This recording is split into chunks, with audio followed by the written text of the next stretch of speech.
주님의 이름으로 찬양하고 축복합니다. 이 시간 함께 우리의 마음을 모아 주님 앞에 나아가는 시간을 갖도록 하겠습니다. 함께 부르실 찬양은 주의 이름 안에서 주의 성소로 가네, 함께 찬양하겠습니다.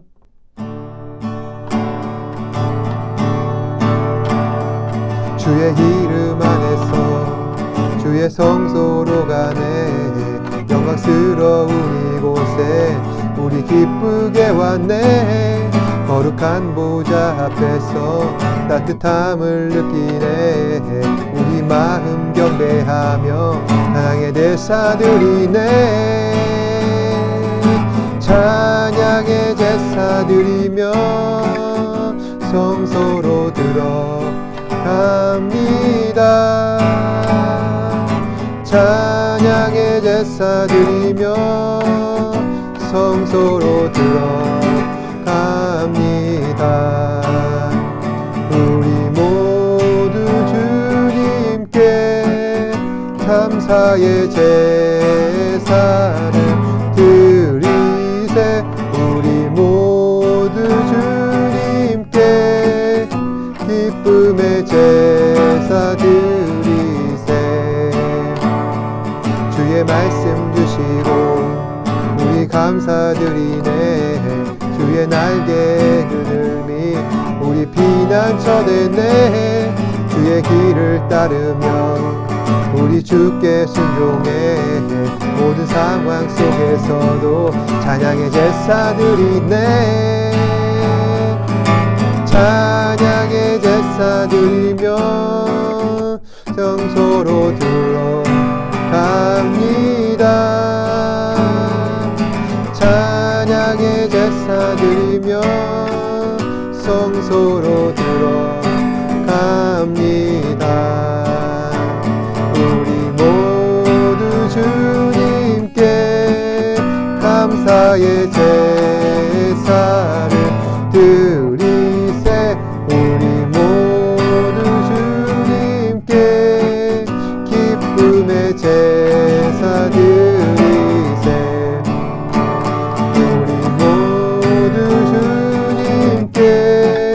감사의 제사를 드리세. 우리 모두 주님께 기쁨의 제사 드리세.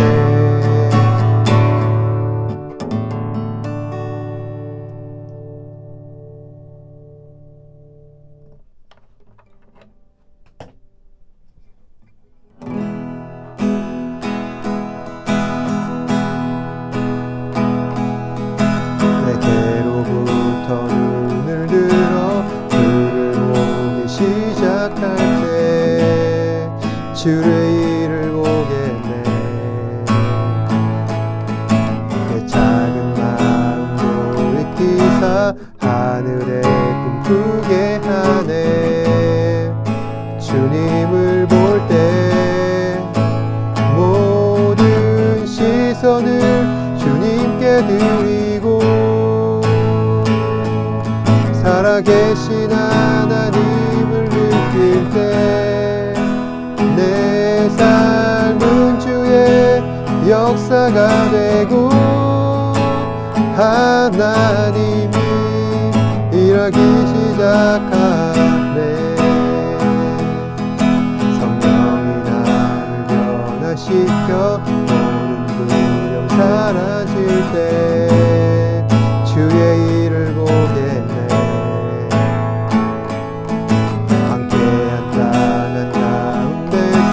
주님 마음 알게 되리.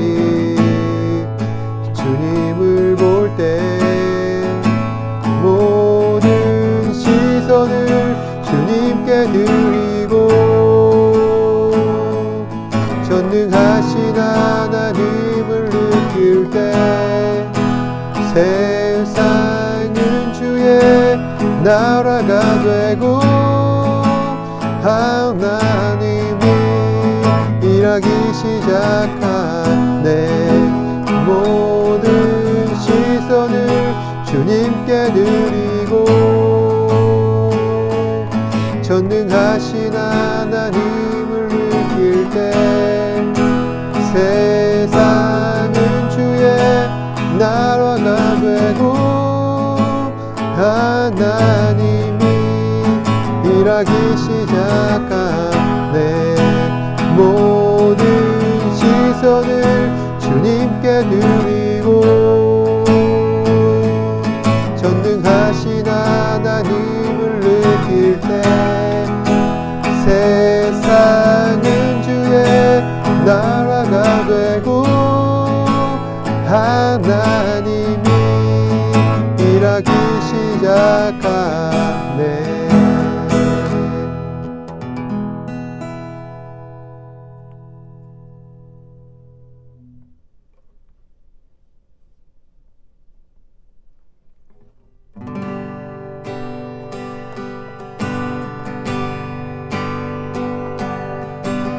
나는 하나님을 예배하는 예배자입니다.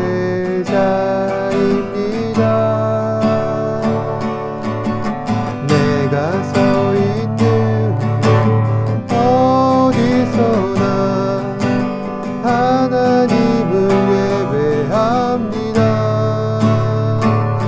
내 영혼 거룩한 그대를 향하여 내 마음 완전한 하나님 향하여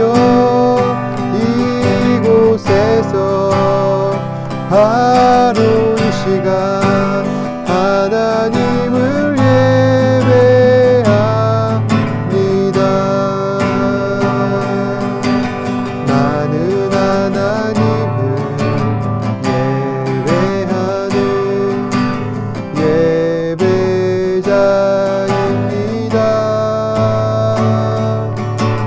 내가 서 있는 곳 어디서나 하나님을 예배합니다. 내 영혼 거룩한 은혜를 향하여 내 마음 완전한 하나님 향하여 이곳에서 바로 이 시간 하나님을 예배합니다. 내 영혼 거룩한 은혜를 향하여 내 마음 완전한 하나님 향하여 이곳에서 바로 이 시간 하나님을 예배합니다.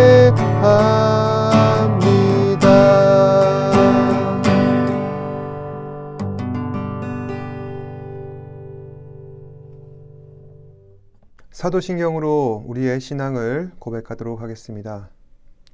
전능하사 천지를 만드신 하나님 아버지를 내가 믿사오며 그 외아들 우리 주 예수 그리스도를 믿사오니 이는 성령으로 잉태하사 동정녀 마리아에게 낳으시고 본디오 빌라도에게 고난을 받으사 십자가에 못 박혀 죽으시고 장사한 지 사흘 만에 죽은 자 가운데서 다시 살아나시며 하늘에 오르사 전능하신 하나님 우편에 앉아 계시다가 저희로서 산자와 죽은 자를 심판하러 오시리라.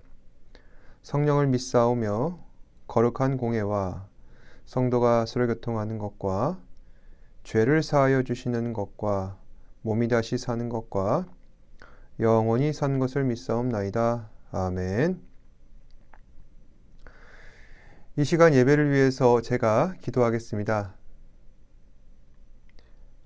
언제나 우리를 사랑하시고 또 그 크고 놀라운 능력으로 선하신 길로 인도하시는 주님, 오늘도 이 시간 주님의 그 손길을 따라 예배의 자리로 나오게 하시니 감사합니다. 지난 한 주간 무더운 날씨와 지쳐가는 학업 가운데서도 주님을 기억하게 하시고 말씀 붙잡고 살아가게 하심에 감사합니다. 오늘도 주의 귀한 복된 주일을 맞아 신령과 진정을 다해 예배드리는 우리 친구들 되게 하여 주시옵소서. 주님, 지난 우리의 삶을 돌이켜 회개합니다. 주의 말씀을 듣고 또 순종해야 했음에도 불구하고 말씀에 순종하지 못한 삶을 살아왔습니다.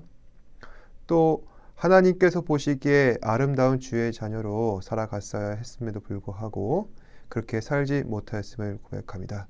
주님, 이 시간 예수 그리스도의 십자가 그 보혈로 우리를 새롭게 하여 주시고 다시 정결한 마음으로 주님을 예배할 수 있는 친구 되게 하여 주시옵소서. 그리하여 아버지 하나님께서 기뻐하시는 삶을 살게 하시고 또 우리가 주님 앞에 영광을 돌리는 온전한 삶을 살 수 있도록 성령님 인도하여 주시옵소서.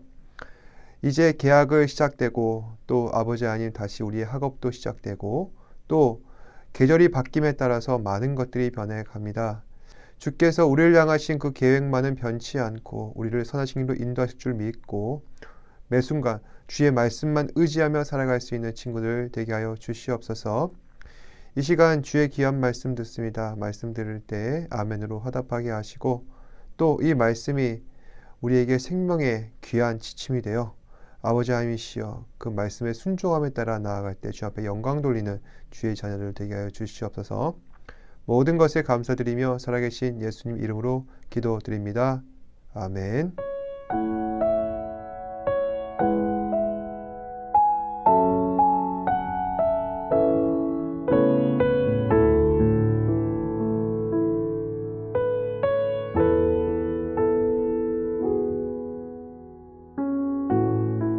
아침 저녁으로 선선한 날씨가 계속되고 있습니다. 이제 가을이 성큼 다가왔다는 기분이 드는데 다들 개학식 하셨을 것으로 생각됩니다. 오랜만에 등교하는 기분 참 설레기도 할 것이고 방학 동안 만끽했던 자유를 이제 더 이상 누릴 수가 없으니 아쉬운 마음도 들 것 같습니다. 그래도 마음을 다잡고 각자 주어진 학업에 최선을 다하시고 저도 여러분들을 위해서 늘 기도하겠습니다. 목사님이 여러분들과 함께 방학 시간을 보내면서 한 가지 고민을 한 게 있습니다. 지금까지 우리가 말씀을 열심히 살펴봤잖아요. 그런데 열심히 살펴본 이 말씀을 이해하는 뼈대가 없으니까 다 성경 공부하는 데 있어 한계가 있었던 것 같습니다. 그래서 저는 이번 주부터 여러분과 함께 하이델베르그 교리 문답을 공부해 보려고 합니다. 하이델베르그 교리 문답이란 지금으로부터 약 500년 전 16세기에 독일 하이델부르크라는 도시에 각 교회 목사님들이 자신들이 섬기는 신도들의 신앙교육을 위해 성경을 연구하고 정리해서 우리가 성경을 바르게 이해할 수 있도록 반드시 알아야 할 핵심 내용들을 요점 정리한 것이 바로 하이델베르그 교리 문답이라 할 수 있습니다. 여러분 시험 공부할 때 노트 필기에 요점 정리한 거 그것만 잘 읽고 또 숙지를 한 다음에 시험장 들어가면은 기본 점수는 먹고 들어가지 않습니까? 마찬가지로 성경의 교리를 알면 앞으로 우리가 성경을 읽을 때 이해의 폭이 넓어집니다. 그리고 성경을 잘못 해석할 일이 없어요. 그래서 교리는 굉장히 중요하고 특히 하이델베르그 교리 문답은 우리에게는 너무나도 생소하고 어려운 교리적인 내용들을 질문과 답의 형식으로 정리해 놨기 때문에 이해하기 쉽습니다. 다루어야 할 내용들은 많지만 차근차근 벽돌을 쌓아서 성을 만들어 간다는 느낌으로 우리가 함께 공부한다면 여러분의 신앙생활에 많은 유익을 줄 수 있을 것 같습니다. 그러면 오늘 우리가 함께 살펴볼 내용 그 첫 번째 시간입니다. 바로 인생의 유일한 행복입니다. 내용을 살펴보기에 앞서 저는 여러분들께 행복을 향한 의지라는 소설을 잠깐 소개하려고 합니다. 행복을 향한 의지라는 소설은 19세기 독일의 소설가 토마스 만이라는 사람이 쓴 단편 소설입니다. 파울로라고 하는 한 청년이 이야기의 주인공인데, 파울로는 한 여인을 깊이 사랑하게 되어서 결혼을 꿈꾸게 됩니다. 하지만 파울로는 병약하였고 자신이 사랑하는 여인의 부모님으로부터 극심한 반대를 받게 되는 것이죠. 몇 년 동안 아주 끈질긴 구애 끝에 결국 파울로와 여인은 결혼하게 됩니다. 하지만 안타깝게도 파울로는 결혼 당일날 밤 죽게 됩니다. 그리고 행복을 향한 의지라는 이 소설은 이렇게 끝을 맺게 되는 것이죠. 상당히 허무하게 들리는 내용입니다. 그런데 이야기가 주는 마음의 울림이 있습니다. 우리는 사람들에게 난 이렇게 하면 행복할 것이다, 이렇게 생각하고 있는 행복의 조건들이 누구에게나 있습니다. 그리고 일생을 살면서 우리는 행복의 조건들을 갖추기 위해 노력하고 있습니다. 보다 행복한 미래를 꿈꾸며 열심히 공부하고 일합니다. 그런데 세상 누구보다 우리를 너무나도 잘 아시는 하나님 보시기에 지금 우리의 모습은 과연 어떠할까요? 하나님 보시기에 우리가 세상에서 행복하기 위해 필요하다고 추구하고 있는 그러한 조건들은 하나님 보시기에 다를 수가 있다는 것입니다. 어떤 점에서 그러한가? 하나님께서는 우리가 영원토록 행복하고 영원토록 즐거워하기를 원하십니다. 너무나 당연한 말이죠.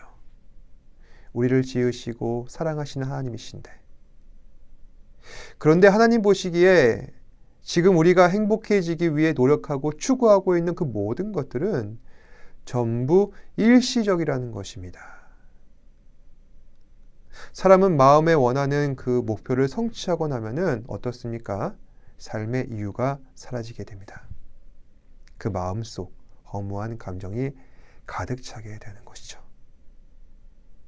그와는 반대로 행복해지기 위한 조건이 충족되지 않는다면, 예를 들어서 공부를 열심히 해서 좋은 대학 가고 싶은데 성적이 잘 안 나오게 된다면 사람은 좌절감에 사로잡히게 되는 것입니다. 어떤 친구는 이렇게 말할 수도 있어요. 내가 딴 건 잘 모르겠고 얼른 졸업해서 좋은 대학 가고 내가 원하는 거 하면서 살면 좋겠다. 하지만 여러분들, 하나님께서는 여러분을 너무나도 사랑하십니다. 여러분을 하나님의 거룩한 손길로 아름답게 창조하셨습니다. 따라서 여러분은 굉장히 소중합니다. 그렇게 소중한 여러분들의 인생을 하나님께서는 그냥 낭비하시지 않습니다. 다시 말해, 지금 내가 생각하는 것보다 훨씬 더 크고 놀라운 일들을 우리에게 나타내실 하나님의 위대한 계획이 우리 가운데 있다는 것이죠. 오늘 함께 읽은 말씀에 바로 목사님이 방금 얘기했던 그 내용들이 잘 기록되어 있습니다. 그럼 오늘 본문 말씀 함께 읽도록 하겠습니다. 시작. 하나님이 우리를 구원하사 거룩하신 소명으로 부르심은 우리의 행위대로 하심이 아니요 오직 자기의 뜻과 영원전부터 그리스도 예수 안에서 우리에게 주신 은혜대로 하심이라. 여러분, 어떤 사람이 벽에 못을 박으려 하는데 망치가 없어서 뭔가 박을 도구를 찾았습니다. 그러다가 눈에 띈 게 손목시계였던 것이죠. 결국 그 사람은 그 시계로 못을 박았다고 합니다. 그리고 시계는 깨지고 말았습니다. 여러분, 과연 그 시계는 좋은 시계일까요? 나쁜 시계일까요? 좋은 시계입니다. 다만 그 시계를 시간 보는 데만 사용한다면 말입니다. 결국 이 시계를 사용한 사람은 본래 용도를 망각하고 잘못된 방법으로 시계를 사용했기 때문에 이 시계를 나쁘게 사용했기 때문에 결국 나쁜 시계가 되고 만 것입니다. 사람도 마찬가지입니다. 하나님께서 우리를 만드셨을 때 분명 이 시계처럼 용도에 맞게끔 창조하셨는데 어느 순간 사람은 창조주의 뜻에 어긋나 버렸습니다. 그것은 무엇 때문일까요? 죄 때문입니다. 인간은 죄로 인해 하나님께서 미워하시는 악을 행하였고 결국에는 멸망하게 됩니다. 그렇다면 우리가 하나님께서 본래 지으신 목적을 회복하기 위해 우리 안에 있는 죄의 문제를 해결해야 하는데, 그러면 여러분, 우리가 열심히 노력해서 죄를 없애고 선을 행한다고 해서 우리 안에 죄의 문제가 없어집니까? 없어지지 않습니다. 아무리 현자 타임을 갖는다 할지라도 어느 순간 사람은 또 갑자기 죄 지을 생각이 나게 되고 또 그 마음속에 악한 생각이 생겨나게 됩니다. 바로 그것이 인간의 본성이에요. 결국 하나님께서 우리에게 지으신 뜻을 따라 죄의 굴레에서 벗어나고 하나님 마음에 합한 삶을 살아가기 위해서는 은혜가 필요하다는 것입니다. 디모데전서 1장 9절 말씀은 이 내용을 우리에게 전달하고 있는 거예요. 하나님이 우리를 구원하사 거룩하신 소명으로 부르심은 우리의 행위대로 하심이 아니요 오직 자기의 뜻과 영원 전부터 그리스도 예수 안에서 우리에게 주신 은혜대로 하심이라. 하나님께서는 저와 여러분을 거룩한 하나님의 자녀로 부르셨습니다. 이것을 어려운 단어로 소명, 하나님이 나를 부르셨다. 그런데 여러분, 하나님께서 여러분을 하나님의 자녀로 부르신 이유는 무엇 때문일까요? 우리 마음에 원하는 대로 내 뜻과 계획대로 살아가라고 우리를 부르신 걸까요? 그렇지 않다는 것입니다. 오직 성경에 기록된 하나님 뜻대로 살아가고 그렇게 살아가게 하기 위해서 하나님께서는 우리를 부르신 것이라 할 수 있습니다. 그리고 이러한 부르심은 오늘 어제 갑자기 일어난 일이 아닙니다. 우리가 태어나기 훨씬 이전부터 이 땅이 창조되고 하늘의 비둘기가 날아다니며 바다의 물고기가 헤엄쳐 다니기 시작하던 그때보다 훨씬 이전부터 하나님께서 여러분들을 아시고 계획하셨고 이미 하나님 자녀로 삼으셨다는 것입니다. 따라서 하나님께서 여러분을 하나님의 자녀로 부르신 것은 우리가 하나님을 알기 이전보다 훨씬 예전의 일이었습니다. 하지만 인간이 죄로 오염되어서 우리는 하나님과 멀어져 버렸습니다. 그래서 우리에게 은혜가 필요합니다. 그리고 죄로 인해 상처 입은 마음을 치유하기 위해서 그 무엇보다 하나님의 위로가 필요합니다. 그러면 그 하나님의 위로란 대체 무엇인가? 바로 오늘 함께 살펴볼 하이델베르그 요리문답 첫 번째 내용입니다. 제가 하이델베르그 제1문을 읽어볼 테니 여러분은 그에 대한 답을 따라 읽으시면 됩니다. 그럼 제가 먼저 질문하겠습니다. 제1문. 삶과 죽음 사이에서 당신의 유일한 위로는 무엇입니까? 제가 이렇게 질문했으니 여러분들은 그에 대한 답을 하시면 됩니다. 시작. 나의 삶과 죽음에서 나의 몸과 영혼은 나의 것이 아니라 그리스도 예수의 것입니다. 예수님이 그의 피로 나의 모든 죄값을 완전히 지불하셔서 죽음과 마귀의 권세에서 해방해 주셨고 하나님의 소유로 삼아 주셨습니다. 영원한 생명을 성령으로 확신시켜 주셔서 이후로는 그분을 위해 살도록 하시는 것입니다. 자, 문답에 의하면 삶과 죽음 사이에서 우리가 얻어야 할 유일한 위로가 무엇이라 되어 있나요? 예수 그리스도입니다. 예수님께서는 십자가에서 우리를 위해 피 흘리셨습니다. 그런데 이 피는 사실 우리의 죄를 용서하시기 위한 하나님의 보상금입니다.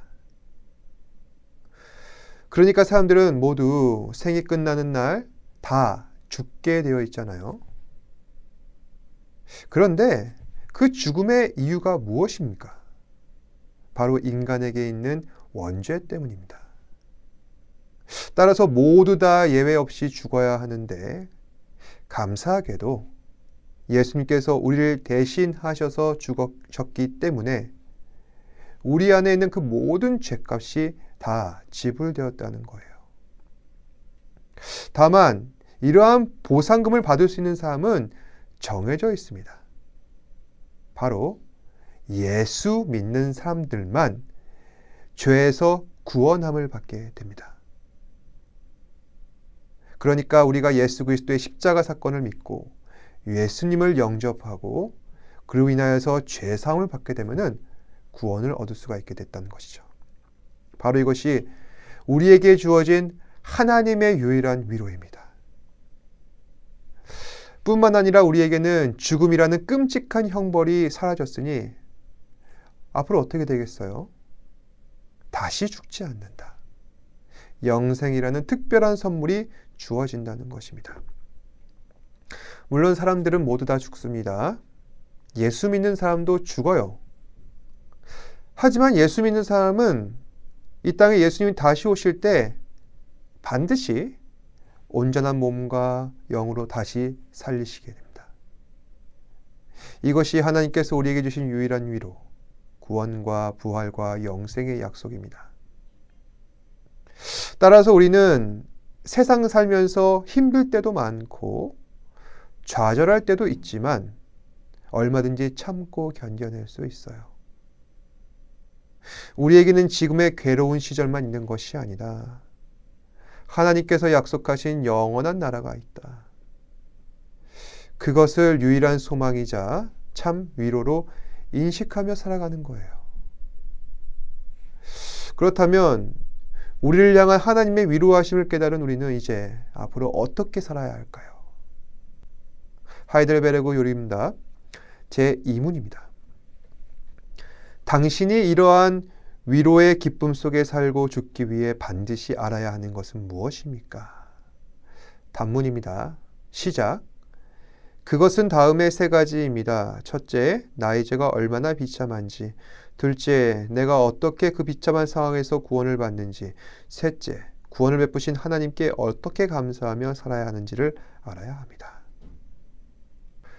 우리는 하나님의 놀라운 은혜로 말미암아 구원받았고 영생을 약속받았습니다. 그렇다면 이제 우리가 살아가는 삶의 모습과 태도도 당연히 바뀌어야 하겠죠.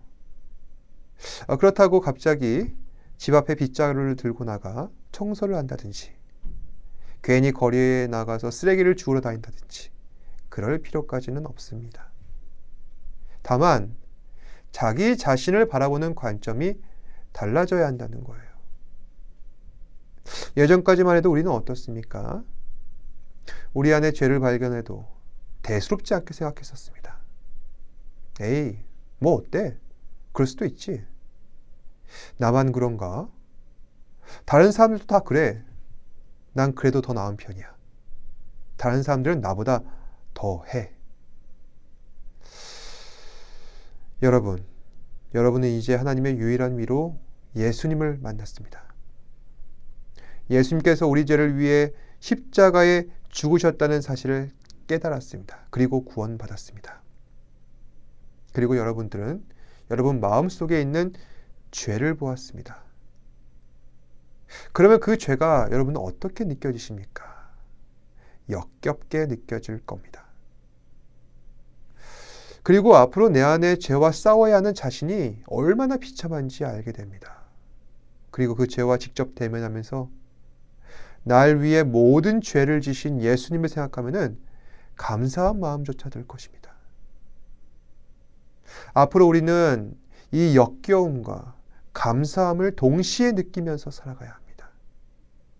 내 죄를 보면 비참하고 역겹고 또 내 안에 계신 예수님을 생각하면은 감사하고 바로 이것이 그리스도인의 일상이어야 합니다. 말씀을 마치겠습니다. 우리의 유일한 위로는 우리를 죄에서 구원하신 예수 그리스도이십니다. 우리의 유일한 소망도 죄에서 구원하신 예수 그리스도이십니다. 앞으로 우리에게 주어진 뜻과 계획도 예수 그리스도를 위해 살아가는 것에 달려 있습니다. 사랑하는 여러분, 사람의 인생은 각자 생각하고 계획하는 대로 이루어진 것 같지만 결코 그렇지 않습니다. 여러분의 인생은 하나님의 영광을 위해 주어진 것이며 이 영광을 위해 우리로 하여금 예수님께 순종하라 말씀하고 계십니다. 우리의 유일한 위로이신 예수님을 깊이 생각합시다. 그래서 하나님을 기쁘시게 하고 하나님께 영광 돌리는 저와 여러분 되시길 바랍니다. 기도하겠습니다. 사랑과 은혜가 충만하신 아버지 하나님 감사합니다. 오늘 이렇게 주님의 귀한 진리를 깨닫게 하셔서 비참한 우리 인생 가운데 유일한 위로가 되신 예수님을 알게 하시고 또 예수님을 본받아 살아가는 이 삶이 얼마나 귀하고 복된 것인지 다시 한번 생각하게 하신 것 감사합니다. 주님, 우리 자신을 바라보면은 죄와 그 비참함으로 인해 얼굴을 들 수 없지만 주께서 우리를 대신하여 죽으심을 말미암아 우리가 구원받았으니 우리는 감히 주님 앞에 나아갑니다. 사랑하는 우리 친구들 그 마음 가운데 예수 그리스도를 깊이 생각하고 예수 그리스도의 은혜를 다시 한번 되새기는 믿음 주시옵소서. 그리하여서 우리가 살아가는 것은 자신의 뜻과 계획으로 살아가는 것이 아니라 예수님께서 우리를 통하여서 나타내신 그 거룩하고 귀한 목적을 통하여서 아버지 하나님 우리에게 주신 그 소명을 다하는 것이 우리의 삶의 목적인 것을 다시 한번 일깨우게 하시고 그리하여서 주님께서 기뻐하시는 삶, 주님께 영광 돌리는 삶을 살아갈 수 있는 우리 친구들 되게 하여 주시옵소서. 한 주간도 주께서 기뻐하시는 삶을 살게 하시고 주님께 영광 돌리는 삶을 살게 하여 주시옵소서. 한 주간도 건강 지켜 주시옵고 영육간의 강건함을 더하여 주시옵고 지혜와 명철을 더하여 주셔서 우리에게 맡겨주신 이 학업 잘 감당할 수 있도록 성령님 인도하여 주시옵소서. 모든 것에 감사드리며 살아계신 예수님 이름으로 기도드립니다. 아멘. 하늘에 계신 우리 아버지여 이름이 거룩히 여김을 받으시오며 나라가 임하시오며 뜻이 하늘에서 이루어진 것 같이 땅에서도 이루어지이다. 오늘날 우리에게 일용할 양식을 주시옵고 우리가 우리에게 죄 지은 자를 사하여 준 것 같이 우리 죄를 사하여 주시옵고 우리를 시험에 들게 하지 마시옵고 다만 악에서 구하시옵소서.